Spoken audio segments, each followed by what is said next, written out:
here's the setup. Since the motor's bad, and you got the Allen wrench at the bottom, so we got this drill hooked up to an Allen wrench, hooked up straight up into the thing, so into the disposal, so it's spinning it.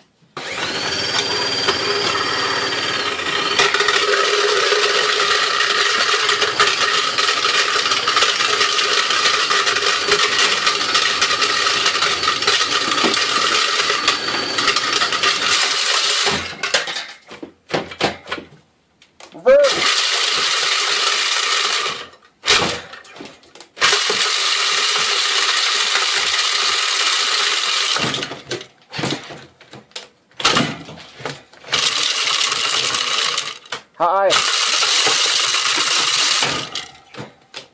Other way. Actually did a pretty good job of making sand.